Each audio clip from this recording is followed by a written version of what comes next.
내가 명하는 일에 너희를 칭찬하지 아니하나니 이는 너희의 모임이 유익이 못되고 도리어 해로움이라. 먼저 너희가 교회에 모일 때에 너희 중에 분쟁이 있다함을 듣고 어느 정도 믿거니와 너희 중에 파당이 있어야 너희 중에 옳다 인정함을 받은 자들이 나타나게 되리라.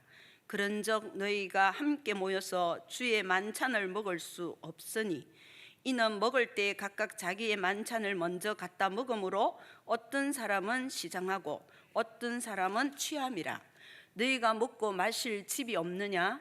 너희가 하나님의 교회를 업신여기고 빈궁한 자들을 부끄럽게 하느냐? 내가 너희에게 무슨 말을 하랴? 너희를 칭찬하랴? 이것으로 칭찬하지 않노라.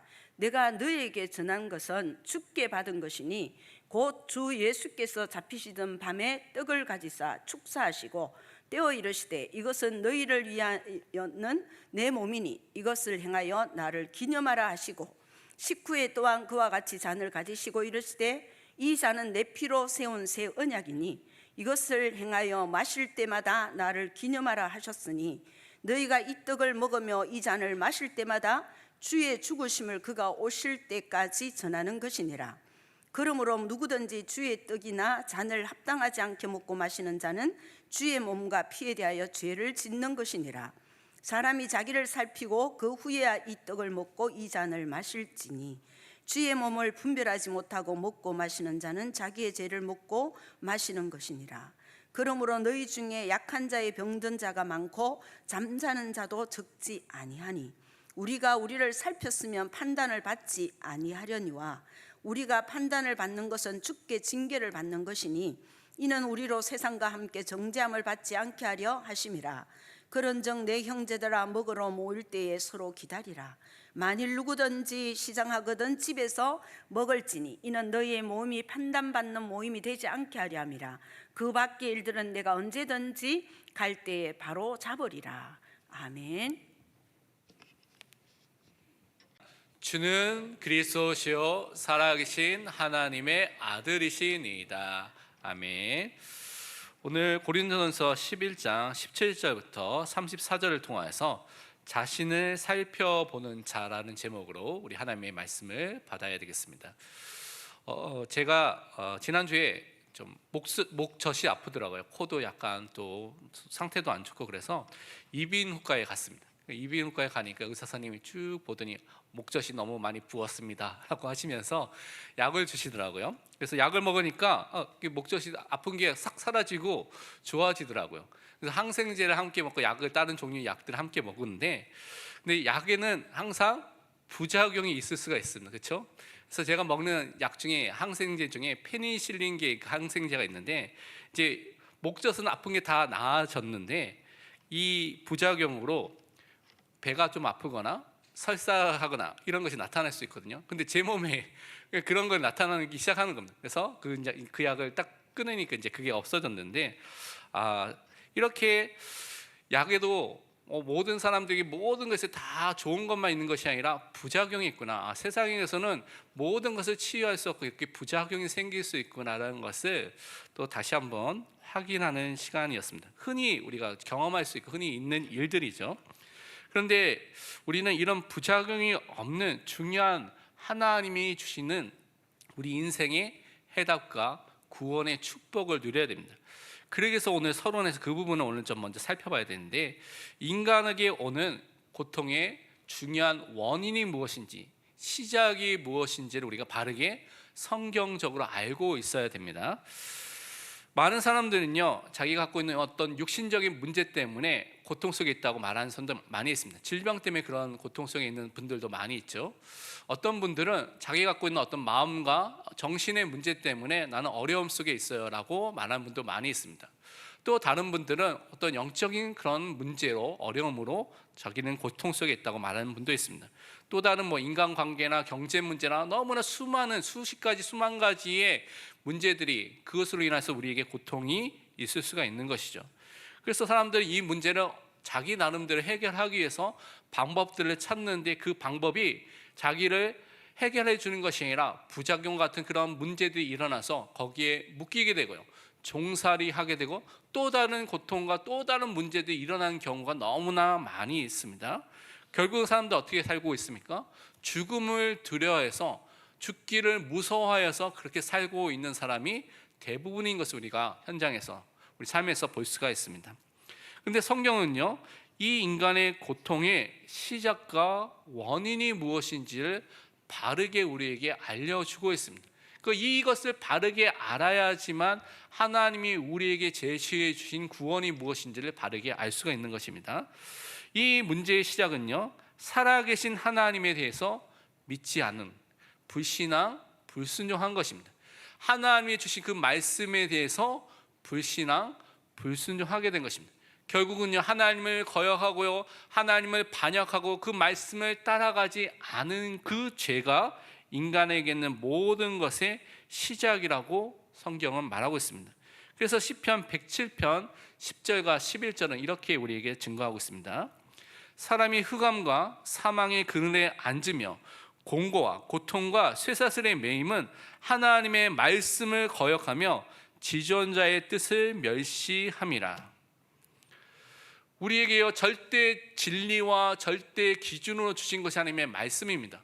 하나님은 영이시기 때문에 우리 눈으로 보이지 않기 때문에 우리가 하나님과 교제하고요, 하나님을 알고요, 하나님의 뜻에 순종하기 위해서 말씀이라는 것을 우리에게 주셨습니다. 그래서 우리는 절대 진리와 기준 되신 그 말씀에 순종하고 그 말씀을 따라가는 사람으로 하나님의 자녀를 우리를 불러주신 것이죠. 그런데 이 성경에 말하는 하나님의 말씀을 마음에 담고 응답을 받아야 되는데, 이것을요, 거역하고 반역하고 불신앙, 불순종하여서 지존자, 하나님의 뜻을 멸시하는 삶을 살았기 때문에 이 죄로 인해서 모든 것이 찾아오게 된 것입니다. 그래서 시편 78편 21절과 22절은 이렇게 우리에게 말씀하고 있습니다. 그러므로 여호와께서 듣고 노하셨으며 야곱에게 불같이 노하셨고 또한 이스라엘에게 진노가 불타올랐으니 이는 하나님을 믿지 아니하며 그의 구원을 의지하지 아니한 때문이로다. 하나님께서 왜 이렇게 진노하고 또 화를 내신다고 말하고 있습니까? 하나님을 믿지 않는 그 불신앙 때문에 진노하신다고 말하고 있습니다. 하나님께서 주시는 그 구원을 바라보거나 의지하지 않았기 때문에 하나님께서 화를 낸다고 오늘 말씀하고 있는 것입니다. 그래서 우리는 이 모든 것들, 불신앙들을 버리고 정말 하나님을 믿는 믿음 안으로 우리 항상 들어가야 되겠습니다. 그런데 인간은요, 이 죄로 인하여서 죄의 통치와 죄의 지배 아래에 있는 죄의 종으로 태어나서 지금 살고 있는 것이죠. 죄인으로 태어나서 살고 있습니다. 그러니까 원죄가 모든 사람에게 아담과 하와가 지었던 그 원죄가 다 전가돼서 전달이 되어서 우리는 태어날 때부터 죄책이라는 죄에 대한 책임과 형벌을 받을 수밖에 없는 상태 속에 태어나게 된 것이고요. 죄의 오염과 부패로 인하여서 죄를 지을 수밖에 없는 죄성을 갖고 태어나는 존재로 살고 있는 것입니다. 그래서 거룩하신 하나님, 생명과 행복과 모든 축복의 근원 되신 하나님과 함께할 수 없는, 하나님과의 교제와 모든 축복에서 단절되고 분리된 상태 속에 우리가 태어나고 살고 있는 것이죠. 그것을 영적 사망이라고 말합니다. 영원히 죽은 것이 아니라 우리 영원히 아무것도 할 수 없는 무능력 상태 속에 살고 있기 때문에 영적 사망입니다. 생명의 근원 되신 하나님과 분리되어 있기 때문에 영적 사망 속에 있다고 말하는 것이죠. 그러니까 이 사망의 종으로 성경은 우리가 살고 있다고 말하면서 죄와 사망을 통하여서 역사하는 사단의 속박 아래, 사단의 종으로 살고 있다고 성경은 말씀하고 있습니다. 그런데 많은 사람이 이것을 너무나 두려워하고 있습니다. 죄로 인해서 사망에 붙잡혀 있으니까 사단이라는 존재가 너무나 커 보이니까 이 사단에 대해서 두려워하고 있고 무서워하고 있는데, 하나님의 자녀는 사단의 활동에 대해서 여러분 두려워할 필요가 없습니다. 존 파이퍼라는 미국의 유명한 또 침례교 목사님이고 중요한 또 신학 교수였던 그 목사님께서 삶을 허비하지 말라는 책에서 이렇게 사단에 대해서 말하는 장면이 있습니다. 뭐라고 말했냐면, 사탄에게는 그의 자리가 있다라고 말하는 것이죠. 다른 말로 사단이 자기 마음대로 모든 것을 할 수 있는 그런 존재가 아니라는 것입니다. 그러면서 사단은 우리를 비참하게 하고 우리의 믿음을 무너뜨리고 싶어 한다. 그러나 사단은 하나님의 주권 아래 있으며 성도를 무너뜨리는 사단의 모든 목표는 하나님이 그분의 백성의 유익과 자신의 영광을 위해서 계획하신다. 사단은요, 하나님의 주권 아래에 있는 피조물입니다. 그래서 하나님의 절대 주권과 허용과 계획 안에서만 움직일 수 있는 피조물이라는 사실을 여러분 꼭 기억을 해야 됩니다. 그러면서 피조물이기 때문에 사단은요, 시간과 공간을 초월할 수 없는 존재입니다. 그래서 시간과 공간을 만드신 하나님만이 초월할 수 있는 유일한 분이고요, 모든 피조물은 여기에 제한되어 있죠. 물론 사단과 천사는 영적인 존재이기 때문에, 영물이기 때문에 우리보다는 시간과 공간에 덜 제약을 받습니다. 빛이 1초에 지구를 7바퀴 반을 돌잖아요. 근데 이 빛도 분명히 시간과 공간을 통해서 움직이잖아요. 마찬가지로 사단과 천사도 아마 그 정도의 빠른 속도로 움직일 것 같습니다, 제 생각에는. 그렇지만 시간과 공간에 제한을 받는 존재인 것이죠. 그래서 사단은 어떤 활동이 있더라도 결국 그 모든 것을 통해 뭐가 나타납니까? 하나님의 영광이 나타나도록 하나님께서 역사하시는 것입니다. 그것을 통하여 하나님의 백성이 세워지도록 하나님께서 역사하시는 것입니다. 그 모든 것을 사용해서 하나님의 선이 이루어지도록 하나님께서 역사하시는 것입니다. 그렇기 때문에 사단을 두려워하지 마시기를 바랍니다. 예수 그리스도의 이름으로, 말씀으로, 그 말씀의 검으로 여러분은 승리하는 하나님의 자녀로 부르심을 받았습니다. 그래서 우리는 하나님의 말씀을 듣고 그 하나님의 말씀을 믿을 때 참된 구원과 승리와 응답을 누리게 되는 하나님의 자녀라는 사실을 우리는 항상 확인해야 되겠습니다. 하나님의 말씀이 여러분이 들린다면 여러분 은혜 받은 사람입니다. 그 하나님의 말씀이 여러분 마음속에 담겨지고 믿어진다면 여러분은 은혜 받은 사람입니다. 많은 사람들이 예배의 이 자리까지 오지만 하나님의 말씀 듣지 못하는 사람들이 있습니다. 그래서 말씀에 집중하지 못하고요, 다른 거 하는 데가 많이 있었거든요. 제가 어렸을 때는 어른들 중에 신문 갖고 와가지고 예배 시간에 딱 신문 펴가지고 신문을 쫙 보시는 분도 있고요, 만화책 갖고 와가지고 만화책 보는 친구들이 있고 그랬거든요. 근데 지금에는 신문이나 만화책 갖고 오는 분들이 없더라고요. 알고 보니까 휴대폰으로 다 보고 있고, 어떤 분은 예배 시간에 영상을 다 보고 있는 분도 있더라고요. 제가 예전에 이제 설교를 안 하고 이렇게 앉아서 예배를 드릴 때 있을 때, 부교역자 때 보니까 후대들하고 어떤 애 보니까 막 SNS 보고요, 뭐 유튜브 보고 막 그러면서 예배를 그냥 그 자리에 앉아 있는 사람도 있었다는 것이죠. 그런데 정말 우리는 진짜 하나님의 말씀을 듣고 믿는, 예배에 승리하는 믿음의 사람으로 오늘도 서야 되겠습니다. 하나님께서 예정하시고 하나님께서 선택하신 사람은 하나님의 은혜가 임하게 됐을 때 하나님의 말씀이 들려집니다. 그 말씀이 나에게 믿어지는 그 은혜가 임하게 되는 것입니다. 그래서 하나님께서 주시는, 값없이 주시는, 조건 없이 주시는 그 구원의 선물을 받게 되는 시간표가 반드시 임하게 되는 것입니다. 그래서 우리 이 하나님의 자녀는 구원을 받았기 때문에 구원 속에 주시는 모든 영적인 축복과 육신적인 축복, 모든 세상의 축복, 승리할 수밖에 없는 응답을 가지게 되었습니다. 그래서 우리 다 함께 시편 81편 13절과 14절 말씀 함께 고백하도록 하겠습니다. 내 백성아 내 말을 들으라, 이스라엘아 내 도를 따르라. 그리하면 내가 속히 그들의 원수를 누르고 내 손을 돌려 그들의 대적들을 치리니. 아멘. 하나님의 말씀을 들을 때, 그 말씀을 따라갈 때, 그 길로 행하게 됐을 때 어떤 일이 일어납니까? 하나님께서 우리의 원수들, 대적들을 치고요, 누르고 이기시는 하나님의 역사와 응답이 우리 삶 속에 일어나게 되는 것입니다. 그래서 여러분이 항상 말씀 속에 있어야 됩니다. 말씀 속에 거해야 됩니다. 말씀 속에 말씀과 함께하는 삶을 살아야 됩니다. 그때 하나님이 원수를 이기는 응답을 우리에게 주시는 것입니다. 또한 우리가 그리스도의 말씀을 들을 때 하나님의 은혜로 성령의 역사를 통하여서 우리 마음속에 믿음이 생기게 됩니다. 믿음이 시작하게 되죠. 그것을 통하여서 그 말씀을 계속 들으면 그 말씀은 살아있고 활력 있는 말씀이기 때문에 우리 마음도 우리 생각도 우리 육체도 우리의 모든 연약한 것도 치유하고 바꾸고 살리는 그 역사가 말씀을 통하여서 우리 삶에 나에게 일어나게 되는 것입니다. 그래서 성경에서 증거하는 예수 그리스도의 말씀, 예수 그리스도의 복음을 여러분이 그래서 들어야 됩니다. 읽어야 되고요, 때로는 중요한 것이 있으면 여러분이 암송하고 읊조리고 고백하고 시인하고요, 계속해서 묵상하는 사람으로 서시기를 바랍니다. 우리가 잘 아는 신명기 30장 14절이 그 말씀입니다. 오직 그 말씀이, 그 믿음의 말씀이 내게 매우 가까워서 내 입에 있으며 내 마음에 있은즉 내가 이를 행할 수 있느니라. 이 말씀이 여러분 삶 속에 매우 가까이 있어야 돼요. 가까이 여러분의 마음과 삶과 입술의 고백에 항상 말씀이 있는 사람이 되어야 될 줄 믿습니다.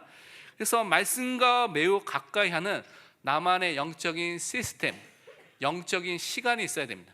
다른 말로 여러분이 하루 중에 성경의 말씀을 읽는 시간이 있어야 됩니다. 그 말씀을 암송하거나 묵상하는 시간이 있어야 됩니다. 말씀과 매우 가까워지는, 내 모든 것을 다 내려놓고 말씀 앞에 서는 시간을 반드시 가지시기 바랍니다. 그것을 통해서 오늘 우리는 하나님의 말씀 믿고 순종하는 하나님의 자녀 백성으로 부르신 것을 확신하면서요, 오늘 본문 말씀을 통하여서 이 본문 말씀의 가장 중요한 핵심은 예수님께서 제정해 주신 성찬식에 대해서 올바르게 고린도 교회가 회복해야 될 것을 바울이 말하고 있는 장면입니다. 그래서 이 장면을 통하여서 우리 자신을 살펴보고요, 그것을 통하여서 예수 그리스도를 따라서 그리스도인으로서 그 그리스도께 순종하는 그 삶의 축복을 확인해야 되겠습니다. 첫 번째 우리 붙잡아야 될 것은 무엇이냐면, 자신을 살펴보는 하나님의 자녀는요, 교회의 머리 되시고 교회의 주인 되신 예수 그리스도께 순종해야 되는 그 사람으로 서야 되겠습니다. 다른 말로 교회에 있는 많은 일들, 많은 만남들, 많은 일들이 있는데 내 마음대로, 때로는 사람 중심, 인간 중심, 아니 이익 중심으로 움직여가는 것이 아니라, 행동하는 것이 아니라 주인 되시고 머리 되신 예수 그리스도께 순종하고요, 그분을 따라가는 모든 결정을 해야 되는 것입니다. 그런데 이 고린도 교회는 많은 문제가 있었던 것을 우리가 앞에서 계속 살펴봤죠. 그런데 그 중에 가장 큰 문제 중에 하나가 1장에 있는 것처럼 분열과 파당이 이 교회 안에 있었습니다. 그래서 성찬식을 하는 그 현장 속에도 그 모임을 이루어야 되는데 분열과 파당으로 인해서 이 주의 만찬, 성찬도 훼손돼 버리고 제대로 이루어지지 않는 그런 문제가 있었던 것을 살펴볼 수가 있습니다. 이 고린도 교회 안에 있는 분열과 파당은요, 교회가 하나 되지 못하도록 했던 것이죠. 오늘 17절부터 19절을 보면 내가 명하는 이 일에 대하여 너희를 칭찬하지 않는다고 말하면서 너희 모임이 유익이 되지 못하고요, 도리어 해롭다고 말하고 있습니다. 많은 사람이 지금 해를 끼치고 있는 모임을 하고 있다고 말하고 있죠. 교회로 모일 때에 분쟁이 있다고 말하고 있고요, 파당이 있다고 말하고 있습니다. 그래서 많은 갈등이 교회 안에 있다고 계속해서 바울은 지적하고 있는 것이죠. 고린도전서 1장 12절에 보니까 내가 이것을 말하거니와 너희가 각각 이르되 나는 바울에게, 나는 아볼로에게, 나는 게바, 베드로에게, 나는 그리스도에게 속한 자라 한다는 것이니. 그러니까 고린도 교회 안에 적어도 4개의 파가 있는 것입니다. 바울파, 아볼로파, 게바, 베드로파. 나는 이거 다 싫어, 그리스도파라고 나눠져 있는 것이죠. 크게 이것을 아무도 속하지 않는 사람도 있으면 5개로 나눠져 있을 겁니다. 그러니까 이렇게 교회가 나눠져 있는 것입니다. 누구에게 세례를 받고 누구에게 은혜를 받았냐에 따라서 막 그 사람을 따라하고요, 추종하고요, 그 사람을 높이는 그런 사람들이 있었다는 것이죠.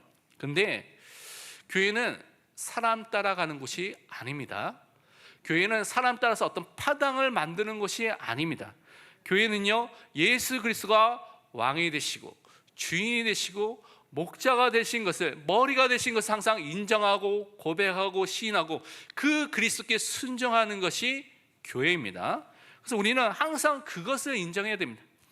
그래서 우리는 이 은혜 속에 들어가야 되는데 고린도 교회는 계속해서 그 문제가 성찬에까지 영향을 줬다는 것이죠. 그래서 20절에 보니까 뭐라고 말하고 있습니까? 그런즉 너희가 함께 모여서 주의 만찬을 먹을 수 없으니, 그러니까 주의 성찬을 올바르게 해야 되는데 파당과 분열이 있으니까 그거 하나 되지 못하니까요, 그 만찬도 제대로 진행이 되지 않는 것입니다. 그래서 올바른 성찬을 하지 못하는 상황까지 오게 되는 것이죠. 그러면서 어떻게 됩니까? 21절과 22절을 보면 이는 먹을 때에 각각 자기의 만찬을 먼저 갖다 먹는 사람도 있고요, 어떤 사람은 시장하고 어떤 사람은 취하고, 다른 말로 어떤 사람은 배불러가지고 포도주를 너무 많이 마셔가지고 취해가지고 팍 뻗어 있는 사람도 있고, 어떤 사람은 못 먹어가지고 배고픈 사람이 있는 문제도 생기게 되고요. 그러면서 22절에 너희가 먹고 마실 집이 없느냐, 너희가 하나님의 교회를 업신여기고 빈궁한 자, 가난한 자를 부끄럽게 하느냐라고 말하면서 이것을 칭찬하지 않겠다고 바울이 계속해서 말하고 있는 것입니다. 왜냐하면 이 사람들이요, 주의 만찬을 하나님께서 주시는 순서대로, 예수님께서 제정하신 순서대로 해야 되는데 그렇지 않는다는 것이죠. 특히 이때의 만찬은 지금 우리는 그냥 빵 한 조각, 이 포도 주스 아닌 주스, 그 조그만 컵에 한 잔을 마셨는데, 그 당시에는 예수님이 행했던 것처럼 큰 빵과 큰 포도주를 갖고 와가지고 함께 그것을 먹고 마시는, 거의 식사 비슷하게 했던 것을 우리 살펴볼 수가 있는데, 이 만찬을 먹을 때 사람들이 자기 욕심대로, 어떤 사람은요, 내가 배고프니까 사람들이 오기도 전에, 모이기도 전에 먼저 먹는 겁니다. 먼저 먹는 거, 다 먹고 배부르고, 그러니까 포도주도 한 잔이 아니라 이만큼 먹으니까 취하게 되는 사람도 나타나게 되는 것이죠. 반면에 가나안에서 늦게 오거나 가나안에서 먹을 것도 가지고 오지 못한 사람은 사람들 눈치 보다가 먹지 못하는 상태가 일어나서 시장하고 배고픈 상황이 오게 된다는 것이죠. 결국은요, 모든 것이 예수 그리스도께서 제정하신 대로 의미를 갖고 말씀 중심으로 말씀에 따라서 성찬을 행하는 것이 아니라 자기가 배고픈 대로, 자기가 원하는 대로 마음대로 막 성찬과 만찬을 하는 사람들이 고린도 교회 안에 있었다는 것입니다. 그러니까 교회의 머리와 주인 되신 예수 그리스도에 대해서 전혀 생각하지 않고 그냥 마음대로 행동하는 일들이 계속해서 일어난 것입니다. 그렇기 때문에 우리는 항상 주인 되신 예수 그리스도께 순종하는 성도로 항상 서야 되는 것을 항상 기억하고 그 말씀에 순종하시기를 바랍니다. 구원받은 하나님의 자녀는요, 구원을 받았다는 것은 교회의 지체로 부르심을 받은 것입니다. 교회 공동체의 지체로 우리가 부르심을 받고 세워지게 된 것이죠. 그래서 그리스도의 몸된 지체로서 그리스도가 교회의 머리가 되신 것을 인정하고 우리가 그리스도와 연합된 자, 개인적으로 우리가 그리스도와 연합되어 있고요, 교회 공동체가 또한 온 몸이 돼서 교회가 또한 머리 되신 그리스도와 연합되어 있는 그 축복을 함께 받게 된 것입니다. 그래서 교회는 항상 주인과 왕이 되시는 그리스도를 통하여서 그분이 우리를 통치하시고 다스리는 것에 순종하는 삶을 사는 것이 성도의 삶, 하나님 자녀, 하나님 백성의 삶인 것을 항상 기억해야 됩니다. 그래서 머리 대신 그리스도와 연합되어 있는 우리는 그리스도께 순종해야 되는 것입니다. 예배소서 1장 22절 말씀을 함께 고백하도록 하겠습니다. 또 만물을 그의 발 아래에 복종하게 하시고 그를 만물 위에 교회의 머리로 삼으셨느니라. 아멘. 예수님은요, 만물을 통치하시는 주권자시고 창조주가 되시고요, 그분은요, 교회의 머리로서 교회를 다스리고 계신 분이라는 것을 우리는 항상 인정해야 되는 것입니다. 그래서 그리스도 사랑교회의 머리와 주인은 예수 그리스도입니다. 목사도 아니고요, 장로님들도 아니고요, 어떤 직분자도 아니고요, 성도도 아니고 예수 그리스도가 주인 되신 것을 항상 인정하고 고백하고 시인하시기를 바랍니다. 거기에 순종해야 되는 것입니다. 말씀을 따라가야 되는 것입니다. 그래서 교회는 머리이신 주인이신 그리스도께 순종하는 자로 부르심을 받았기 때문에 한 몸, 한 공동체에서 함께 말씀에 순종하면서 함께 나아가는 그 응답을 누리는 것입니다. 그리스도 안에서 그래서 하나가 되는, 강단을 통해서 복음과 하나님의 말씀을 통하여서 하나가 되는 복음 공동체로 부르심을 받게 된 것입니다.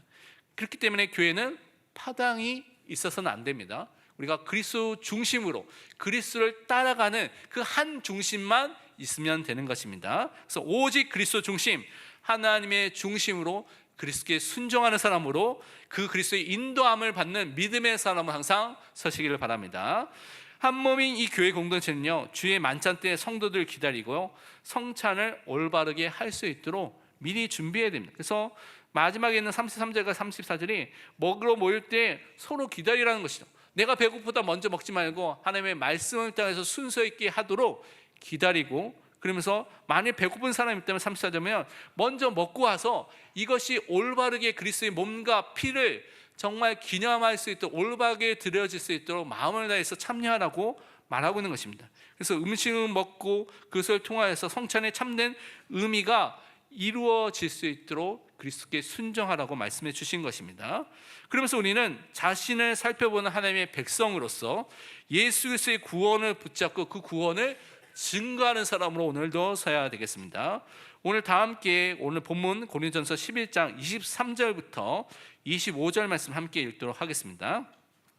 내가 너희에게 전한 것은 주께 받은 것이니 곧 예수께서 잡히시던 밤에 떡을 가지사 축사하시고 떼어 이르시되 이것은 너희를 위하는 내 몸이니 이것을 행하여 나를 기념하라 하시고 식후에 또한 그와 같이 잔을 가지시고 이르시되 이 잔은 내 피로 세운 새 언약이니 이것을 행하여 마실 때마다 나를 기념하라 하셨으니.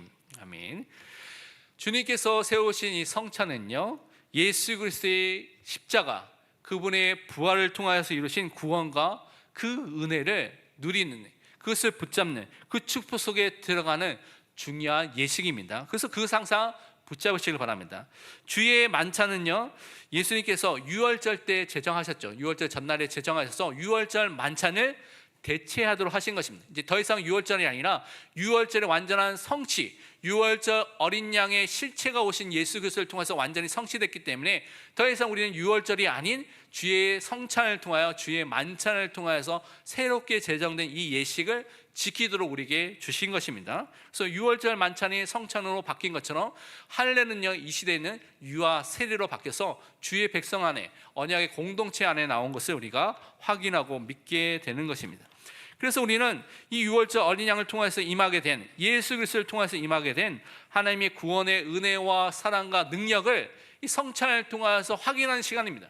성찬을 통해서 감사하는 시간을 갖고요, 이것을 통해서 우리에게 주신 영적인 은혜와 축복을 누리는 시간 속에 들어가는 것입니다. 영적으로 임재하시고 영적으로 함께 하시는 그리스도의 축복을 누리는 것입니다. 그래서 고린도전서 10장 16절은 뭐라고 말씀하고 있습니까?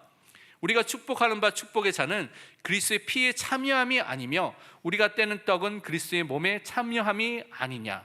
우리가 받는 떡과 잔이 그리스도의 몸과 피에 참여하는, 그리스도와 연합된 그 축복 속에 그것을 확인하는 그 축복의 시간이라고 오늘 말씀하고 있습니다. 그래서 우리가 꼭 기억할 것이 주의 만찬에서 나눠지는 이 떡과 포도주는 우리를 대신해서 찢겨진 그리스도의 몸과 우리를 대신해서 흘리신 그리스도의 피를 나타내는 것입니다. 그래서 그것을 받을 때마다 우리는 그것을 기념하고요, 그것을 붙잡고 나를 대신해서 죽으신 그리스도를 믿고 고백하고요, 그 분으로 통해서 우리에게 주신 구원의 유익과 축복을 확인하고 확신하는 그리스도와 연합된 자인 것을 확신하고 그 증거를 붙잡아야 되겠습니다. 그래서 믿음과 은혜를 성찬을 할 때마다 우리에게 더해 주시는 것입니다. 우리의 대속을 위해서 속죄 제물, 화목 제물이 되신 분이 누굽니까? 예수 그리스도입니다. 우리 죄를 다 용서해 주시고 하나님의 진노를 다 담당해 주시고 저주를 담당하신 분이 누굽니까? 바로 예수 그리스도입니다. 그래서 그 그리스도를 기념하여 받는 이 떡을 통하여서 우리는 그리스도와 연합된 자, 그리스도 안에 있는 자가 됐고요, 그것을 통하여서 영생을 얻게 된 자가 되었습니다. 요한복음 6장 51절에 말씀하기를 나는 하늘에서 내려온 살아있는 떡이니 사람이 이 떡을 먹으면 영생하리라. 내가 줄 떡은 곧 세상의 생명을 위한 내 살이니라 하시니라. 그 그리스도가 우리를 위해서 지키신 그 살을 우리는 그 떡을 통하여서 우리는 기념하는 것입니다. 그것을 붙잡는 것입니다.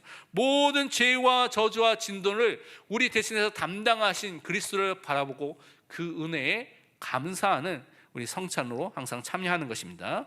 또 그리스도께서 십자가에서 흘리신 보혈을 통하여서 우리는 죄 용서함을, 죄 사함을 받게 되었습니다. 생명을 가진 자로, 그래서 우리 마음에 새 언약에 담겨진 언약의 백성으로 여러분이 세워지게 된 것입니다. 요한복음 6장 53절에 말씀하기를 예수께서 이르시되 내가 진실로 진실로 너에게 이르노니 인자의 살을 먹지 아니하고 인자의 피를 마시지 아니하면 너희 속에 생명이 없느니라. 예수 그리스도의 십자가를 통하여서 우리는 생명을 얻은 자가 됐습니다. 이것을 믿지 않으면, 이 그리스도의 피와 그 살을 받지 않는다면 생명이 없는 자라고까지 성경은 또한 말하고 있는 것입니다. 그래서 우리는 이 축복을 항상 믿는, 그리스도께서 우리를 대신해서 죽으신 것을 정말 믿는 믿음의 사람으로서 그 예수 그리스도를 증거하는 자로 서야 되겠습니다.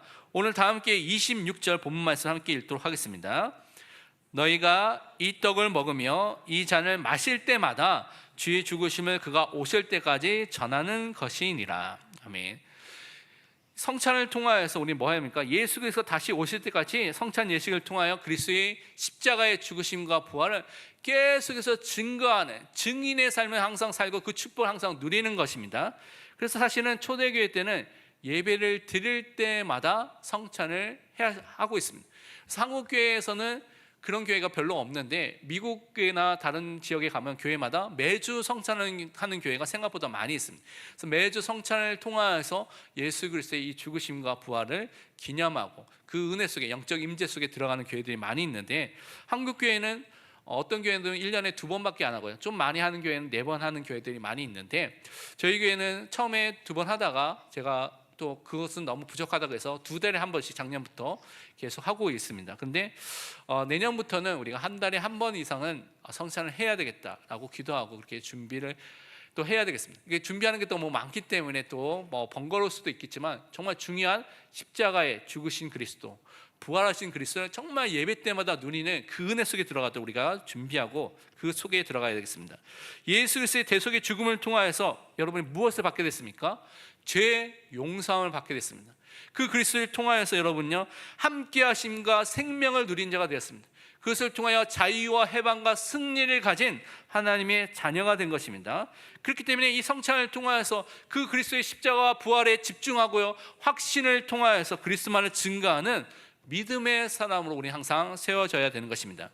골로새 2장 13절과 14절 우리에게 말씀하기를, 그가 하나님께서 우리를 흑암의 권세에서 건져내서 그의 사랑의 아들의 나라로, 예수 그리스도의 나라로 옮기셨으니 그 아들 안에서 우리가 속량 곧 죄사함을 얻었도다. 여러분요, 예수 그리스도 안에서 죄 용서함을 받은 자가 되었습니다.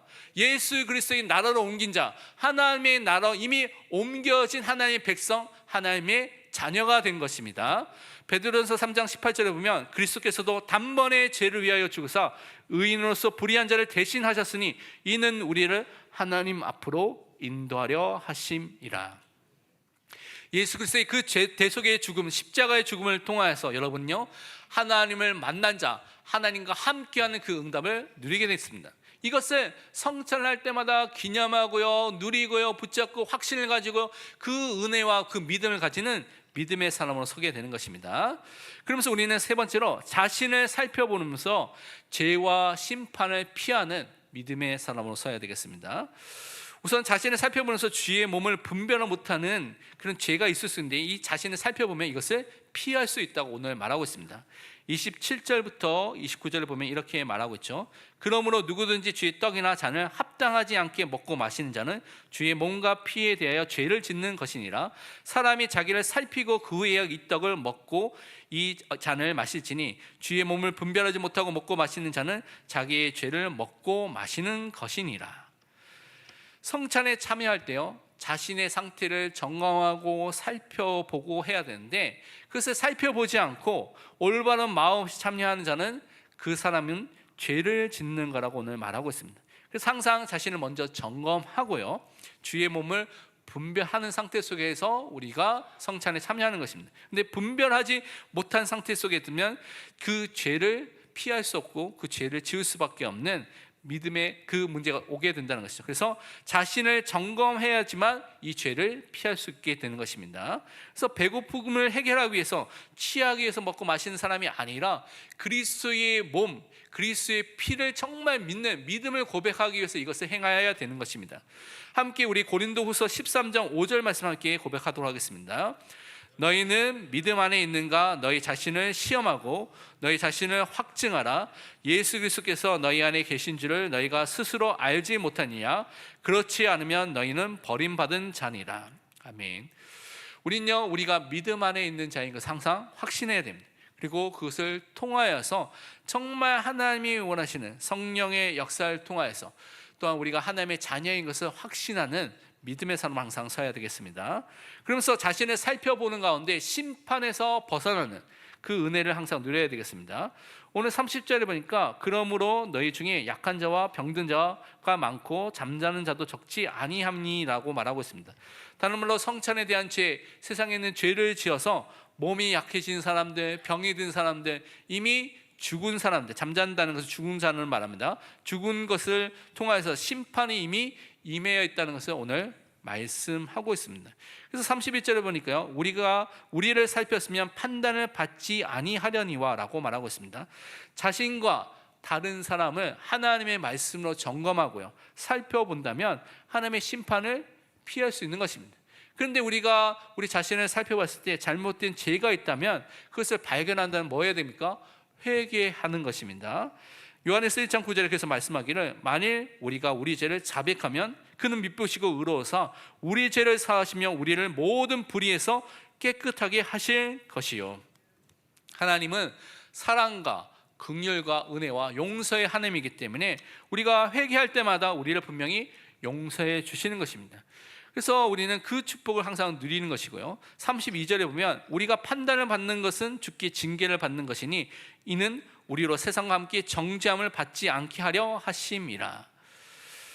하나님의 심판과 하나님의 징계가 있다면 그 사람은요, 하나님께서 우리가 멸망하지 않도록 사랑하는 자에게 징계를 주신다는 사실을 기억해야 됩니다. 그래서 잠언 3장 11절에 말씀하기를 내 아들아 여호와의 징계를 경히 가볍게 여기지 말라, 그 꾸지람을 싫어하지 말라고 말하고 있습니다. 하나님께서 심판과 징계를 일으키실 때는 뭐라고 말씀하십니까? 회개해서 돌이켜서 하나님의 자녀다운 백성되는 삶을 살라고 말씀해 주신 것입니다. 그래서 그것을 회복하는 은혜 속에 항상 들어가야 되겠습니다. 결론은 이번 주 실천하고 적용해 두 가지를 붙잡아야 되겠습니다. 먼저는 믿음의 말씀을 마음에 담고 순종하고요, 실천하는, 그것을 통해 하나님의 뜻에 따라가는 믿음의 사람으로 서야 되겠습니다. 야고보서 1장 21절과 22절 말씀을 함께 고백해 보도록 하겠습니다. 그러므로 모든 더러운 것과 넘치는 악을 내버리고 너희 영혼을 능히 구원할 바 마음에 심겨진 말씀을 온유함으로 받으라. 너희는 말씀을 행하는 자가 되고 듣기만 하여 자신을 속이는 자가 되지 말라. 아멘.